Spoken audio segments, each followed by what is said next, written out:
guys, welcome to my channel. My name is ReadingBear and I hope you are ready for some more stories. And today, we'll take a look at some new IDontWorkHereLady content. If you enjoyed my content, please don't forget to subscribe to my channel and post some bear emojis in the comment. And now, let's dive right into the stories. The first story is titled Miss I'm Literally Crying Right Now. Right, so we're gonna set the scene. Let's rewind back to the 23rd of December where I had just finished my last college exam and knew I had failed along with the rest of them. So far I'm having a pretty terrible day. Then the fact I have to get last-minute presents for people in a packed city shopping center really doesn't help. So I'm walking around one of the major shops in Ireland, rhymes with SMI mark. When my mother rings me to say the last bus home has been cancelled due to bad weather. I live 5 hours away. So due to the stress of exams and the fact I'm facing Christmas alone, I start to bawl crying in the middle of the store. As this is all happening, I get a tap on the back and turn around to see an old woman, so at this stage I'm expecting some sympathy. But this wouldn't be an I don't work here if that's what I got. Nope, I had this old lady, which start to shout at me about how unprofessional it was for staff to have a mental health issue on the floor. When you're a 5'0" girl in a bright yellow parka and walking around with a school bag, you don't look like staff. So while I'm there trying to explain to this woman how I'm not staff but getting cut off at each turn, we eventually attracted a small crowd. Apparently this poor woman can't find the children's shoes section and needed help, but no one would help her and I was the worst of them all. Eventually I just had to walk away from her like there's not much you can do with crazy, I guess. On the bright side, I got home for Christmas. The next story is titled I Don't Work Here, I Just Have the Flu. Boring backstory time. Skip this paragraph for the good, adequate stuff. I work a 24/7 roster in healthcare in a medium-sized hospital. This particular year the flu shot everyone got, missed the big one. As a result, everybody had the flu. Staff are dropping like flies either from having the flu or looking after kids with the flu. Our department was running lean on staff already, so this wiped us out. As a dude with no kids who wasn't dying a slow sniffle death, I was suddenly in high demand to cover all the shifts. This resulted in a solid 21-day period of covering all the overnights, 10-hour shifts, with the minimum required rest periods. It sounds bad, but honestly it wasn't too terrible. Lot of flu patients in beds don't really require my department too frequently, so I made lots of overtime without being worked to death. But that last week the flu finally caught up with me. The symptoms were pretty mild though up until my last overnight. Suddenly all my symptoms were dialed right up. Mild sniffles and sore throat to hacking cough, fevers, blocked sinuses and vomiting for the last 4 hours of my last shift. Joy. One of the ED doctors was nice enough to check me out, diagnosed the flu with an added bonus of a bacterial sinus and chest infection. He wrote me a very generous sick note and sent me on my way with a prescription for antibiotics for the chest infection. So off I go to the nearest pharmacy before running home and hiding from the world for 72 hours. So there I am waiting for my meds to be filled, aimlessly walking the aisles. If I sat down, I was gonna go to sleep, with my trusty basket that is slowly filling with purchases one makes when sleep deprived and ill.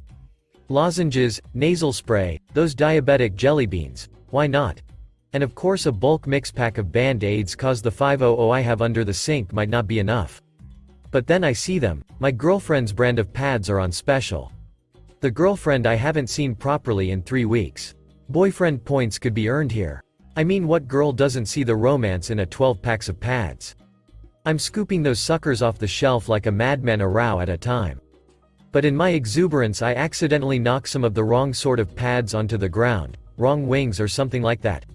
Anyhow, I bend over and start returning the dropped pads to the display when I feel a sharp jab to my shoulder. I'm a bit startled, with my face so gummed up my hearing is shot and I didn't even hear anyone approaching.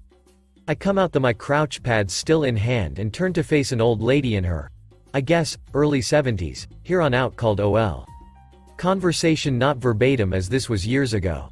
OL. Excuse me, but I need help finding product I can't remember. Me. Shuffling to the side a bit so I'm not taking up the whole aisle. Sorry, I haven't seen any product I can't remember. OL. A bit huffy. Well, do you think you could look for it? Me.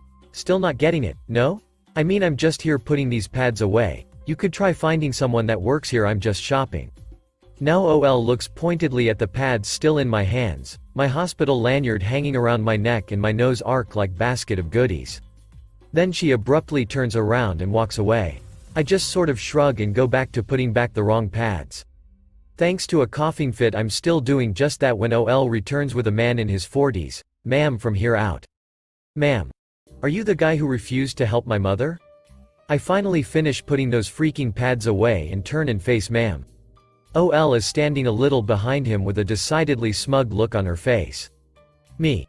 "Look guys, I honestly don't know where product I can't remember is. I'm just here for my meds and doing a little shopping." Ma'am shakes his head a bit and then gets right into my person space. OL shuffles forward with him, so now we're all way too close for comfort in this cramped aisle. "Ma'am. Look son, it's one thing to be lazy, but don't be stupid too. If you're gonna slack off, at least take off the evidence." And with that he reached out and grabbed my lanyard with a hard yank. Now my fellow hospital peeps will be aware that we wear breakaway lanyards, so that patients can't strangle us. So I think maybe he was trying to give me a jolt. Gotta get those lazy Gen Y people to pay attention, don't you know? But all he ended up with my hospital ID. Now at this point I'm getting angry. Certain swear words are about to get spoken, but abruptly my body lets me know I'm gonna sneeze. Like the good hospital pleb I am, my arm comes up so I can sneeze into my elbow. Ma'am, still confused by the breakaway lanyard, sees this and thinks I'm throwing the world's worst punch. He grabs my arm with his left hand. We share a brief look of confusion before my eyes start to cross. Now here is where my bag of ducks, which is already depleted by weeks without a break, runs completely dry. I don't turn away like a polite person would. Nope, I take aim. The sneeze is a big one. I spray ma'am with snot and saliva. The first salvo of sinus infection green paints his face, the second his coat. Ma'am lets go of my arm and I kinda swivel so the third blast catches OL a glancing blow. I come out of the head rush you get after sneezing to see ma'am dry retching, pretty sure some got in his mouth, and OL just sort of staring at me with her mouth doing that goldfish thing. My ID is on the floor, ma'am must have dropped it. So I grab it, grab my basket and push past ma'am and OL while they're still reeling from my biological attack. Me. I already told you, I don't work here. I just have the flu. What kind of a-holes harass someone with the flu? And with that I bravely hid right next to the pharmacy desk until my prescription was filled. I really hope OL and ma'am enjoyed that flu season just as much as I did. And hey, at least I didn't puke on them, right? The next story is titled "Neighbors and Their Guests Trespass on Our Property, Kill Our Tree and Garden, and Insult Us." So this isn't just one incident. It's a bunch of things that happened rolled into one post. So, we have these neighbors and they often had parties and get-togethers in their backyard. Now, there is fence blocking their backyard from us, but our backyard isn't blocked off and they can still enter through their driveway. We have a set of swings in our backyard and often, we'd have teenagers from the party randomly coming over to our swing set. I wouldn't have minded it as much if they weren't breaking the swings. The plastic covering the chain ropes was ripping because they were spinning and twisting the swings around. We were very particular about keeping our swings intact because my dad had spent a lot of money on them and it was an important gift to us. My parents also didn't like strangers trespassing on our property, but they didn't like confrontation, so they'd stay quiet and even sometimes stop us from going out to stop them. So my sister, my brother and I would go to get them off our lawn. They would insult us and call us names. It sounds stupid now, but keep in mind that we were 4, 7, and 12 years old and they were 14 to 18 years old. They'd refuse to leave or even stop twisting the swings around. When our parents confronted theirs, the old wench that they called their mother simply replied with something along the lines of, "Oh, they're just kids. Let them play on the swings." Even when my parents explained how they were ruining the swings, refusing to stop and calling us names, the lady said my kids would never do that. Another time, they renovated their fence. They put the pillars of the fence on our property and the workers trampled over our garden. The garden that my grandfather so dearly loved and had worked every day on.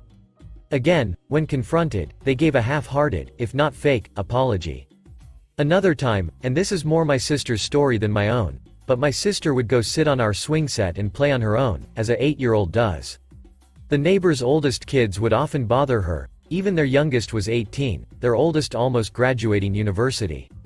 They'd insult her or shout at her or try to scare her, and when she tried calling for someone like my parents, they'd quickly run inside. And the one that annoyed us the most. so we used to have a pear tree. We loved the tree, it was big and beautiful, and my siblings and I loved climbing it. When I was about 7, it died and the city had to cut it, the city owned it. We were devastated. We had many good memories with that tree and were thinking of even building a tree house in it. We always thought it died because the neighbors would wash their soapy car wash water down into our backyard and around the tree, which was bad enough on its own, but recently, when we were renovating our house, we found nails hammered into the ground around where the tree used to be. The neighbors had killed their own tree like that as well. You aren't allowed to chop down trees because they are all owned by the city, and had gone out of their way to kill ours as well because they were worried that it would grow so big that some branches would block their windows. So, while we were sleeping, they trespassed onto our backyard and ducking hammered nails into the roots of the tree to kill it. I can't believe that people like that exist. The next story is titled Mate. This is a gym, not a creche. And it's a public holiday. So I'm typing this whilst walking home from my gym where this just occurred, and I'm gobsmacked to say the least. Let's set the scene. It's 3 p.m.-ish on a Friday public holiday afternoon, bank holiday for you Brits, and I'm at the gym doing my cardio because I'm probably going to eat like a wildebeest at the AFL Grand Final party I'm going to tomorrow. As it's a public holiday, the gym isn't staffed, you need to use your member key to get in, and there's a barricade in front of the gym shop. Pretty obvious there's no staff here. So I've got my headphones in, going hard on the stair machine, when in walks in self-obsessed dad, Saad, and his kid, a boy who looks to be around 7. Saad heads straight for the weights at the back of the gym, and his kid follows him, trying to get his attention. Saad is having none of it and tells the kid to duck off for a bit. So kid starts roaming around the gym, goes on the bike for a bit, then decides to jump on the stair machine next to mine. Now, I'm 22F, not good with kids. So I really don't want to have to keep an eye on this kid whilst his dad is busy taking gym selfies in the back between reps. But I'm not a total duckhead, so when the kid turns the machine up too high and starts looking incredibly close to stacking it, I show him how to slow it down. Kid thanks me and asks me how to use the Netflix on the machine. I tell him it's disabled because there's no staff here. He's cool with that. So, after a slightly more anxiety-riddled workout than I would have liked from having to watch someone else's kid because they're too busy being self-indulgent, I finish up and grab my stuff to leave, and that's when I hear it. "Where you think you going?" I turn and I'm face to face with Saad, who looks like his roid rage is about to make him start foaming at the gob. Then, this exchange occurs. Me. Home? Saad. "What do you mean you going home?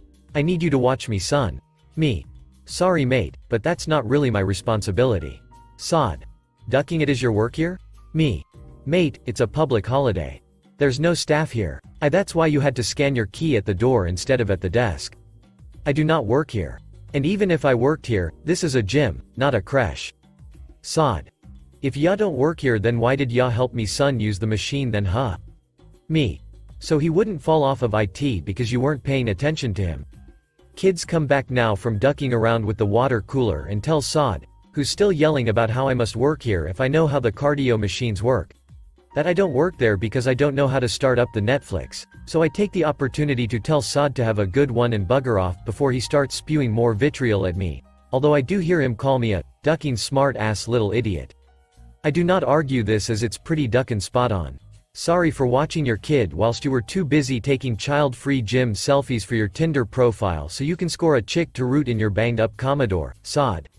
I hope whatever team you barrack for gets ducking pummeled tomorrow. The next story is titled I Don't Serve Coffee and You're Paying for the Laptop. This happened back in 2013. The Nursing Council in my country organizes an annual 3-day convention in order to keep us updated to new developments about our profession. It's not mandatory, but it gathers a lot of people for 2 reasons. 1, you can present a paper or research you worked and be considered published, and 2, because they do it in a different city every year, it's a good way for a vacation. It usually takes place around the middle of May. Important information. Tourist season in my country begins in April. For about 2 years, the nurses in the company I worked for had combined forces to write a paper about training and educating patients. I was the unlucky sod that had to do the presentation. We apply and they give us a spot early on the first day.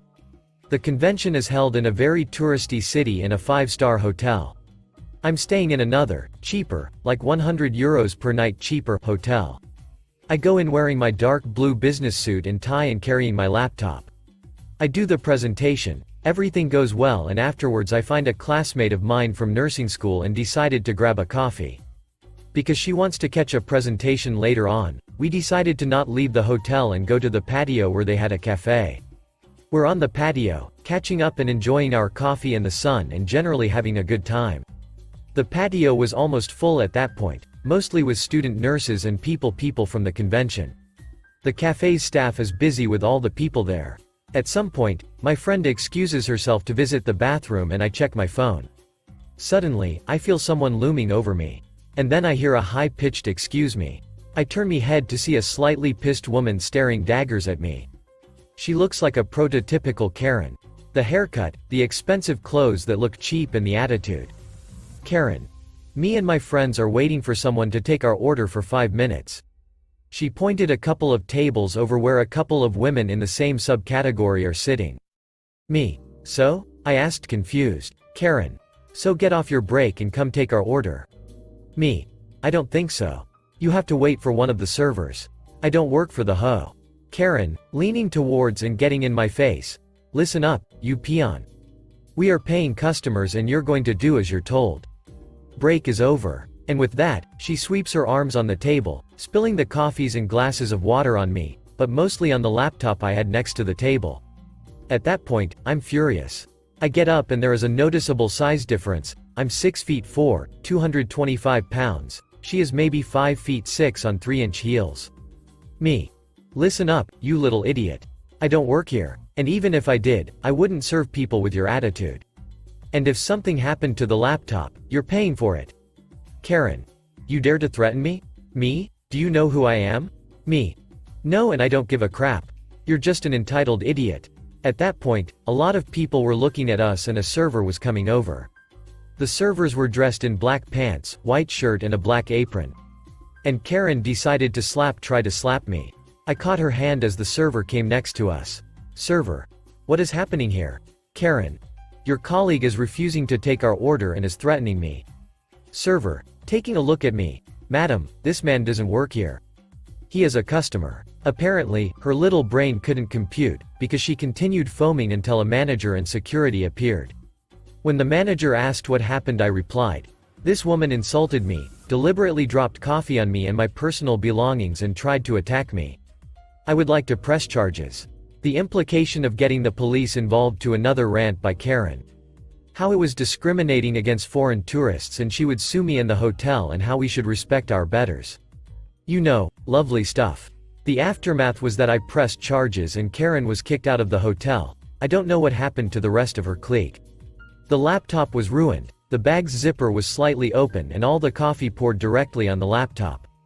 The hotel offered me a full paid weekend reservation at the time of my choosing. And about a year later I received a hefty settlement for the incident, about €3,500. The next story is titled "Why Do They Let Cripples Work Here?" I don't. For context, I use a walking stick for mobility. I'm 29 and look a bit younger, so I do encounter random and rude folks armed with misconceptions about disability. Anyway, I was in a large supermarket on my own. I was browsing some condiment jars when a woman comes up to me. This woman was a good bit older than me, dressed in a business suit and had the look of someone who thought their crap didn't stink. She asks me where the bread was. I was taken off guard, so I had to pause to think. As I was about to respond, God, how do you not know where it is? You work here. Are you new? The employees wore black trousers and green polo shirts. I was wearing a black maxi skirt and a baggy pink t-shirt. Me. I don't work here, but I think the bread is down towards the bakery. Aren't you going to take me there, or do I have to get the manger? Me. Look, I don't work here. I'm trying to do my shopping. Head to the bakery and I'm sure the bread will be there. I turn to leave. She clocks my walking stick. She obstructs my path away, knowing I'm not very able to dodge her. Why do they let cripples like you work here anyway? You're useless. Me. For the last time, I don't work here. I'm just doing my shopping. Now leave me alone or I'll get an employee. At this point, an employee springs into action and tells the woman that I don't work here but he can help. She walks off, tutting something about useless millennials. The employee told me he'd seen her hassling me and asked if I was alright. I said I'd be fine but thanked him for bailing me out of the situation. He likely doesn't get paid enough for dealing with this nonsense. If you enjoyed the video, please subscribe to the channel and post some bear emojis in the comments.